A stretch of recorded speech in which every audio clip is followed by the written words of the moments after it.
নতুন টিকিটের জন্য এই নতুন ছাপানো টিকিট এগুলো আসছে কোথা থেকে? আসছে কোথা থেকে বলতে পারবো না, কোনো কিছু ডিলার মারফত আসছে।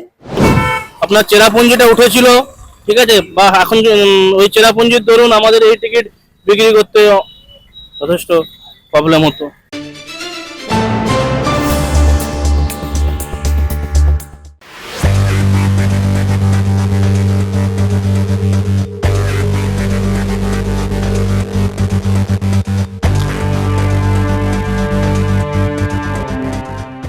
ব্যবসা চলছে, কেউ 10 তো কারোর ব্যবসার বয়স 17 থেকে 18 বছর।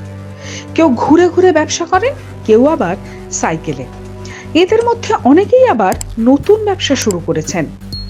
সরকারকে রাজস্ব দিয়ে লটারির টিকিট বিক্রি করে পেট চলে তাদের এবং তাদের পরিবারের।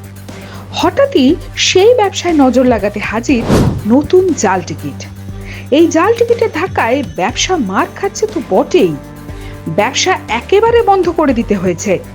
এমন মানুষেরও দেখা মিলল লটারি সংবাদের প্রতিনিধির ক্যামেরায়। বৈধ টিকিট তো সবাই চালাচ্ছে না, এই ব্যাপারটা হচ্ছে এরকম। সাপ্লাই দিচ্ছে বলতে ওই মেদিনীপুর থাকতে আসছে না, পুলিশ তো আমাদের কাছে আসেওনি বা বলেওনি কিছু।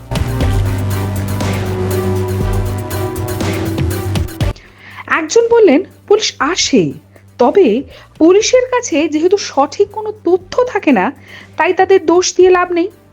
কারোর মতে আবার পুলিশ এই জাল ব্যবসার দিকে নজরই দেয় না। তবে তারা যে আগ বাড়িয়ে থানা পুলিশ করতে রাজি নন, তাও সাফ সাফ জানিয়ে দিয়েছেন। আপনার চেরাপুঞ্জিটা উঠেছিল, ঠিক আছে, বা এখন ওই চেরাপুঞ্জির দরুন আমাদের এই টিকিট বিক্রি করতে যথেষ্ট প্রবলেম হতো। পুলিশ কি এখানে কোনো রকম তদারকি করছে না? পুলিশ মাঝে মাঝে 2-1 বার এসেছিল। পুলিশের কাছে তো ইনফর্ম থাকা আগে দরকার নাই, পুলিশ যদি ইনফর্ম না পায় পুলিশ কি করে তদারকিটা করবে?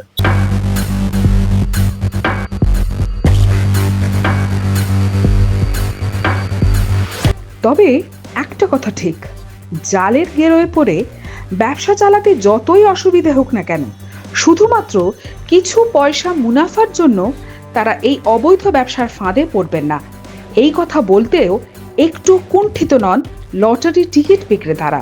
এটার উপরেই আমার চলে, এটাই যদি আমাদের বন্ধ হয়ে যায় তাহলে আর কোথা থেকে চলবে? নতুন টিকিট মার্কেটে প্রচুর চলে এসছে, দেখবেন নতুন টিকিট আপনাকে দেখাবো, কত টিকিট বেরিয়ে গেছে নতুন টিকিট। আপনাদের এই অঞ্চলে প্রচন্ড ফেক টিকিটের ব্যবসা চলছে তো রামরমিয়া চলছে, সেই বিষয়ে আপনি কি বলবেন? এটা তো উচিত না, যেগুলো ফেক টিকিট আপনারা একটা করুন, ব্যবস্থা করুন। আমাদের প্রতিনিধি স্থানীয় থানায় এই বিষয়টি নিয়ে কথা বললে পুলিশ প্রশাসন বিষয়টি খতিয়ে দেখবে বলে আশ্বাস দিয়েছেন। ব্যুরো রিপোর্ট, লটারি সংবাদ।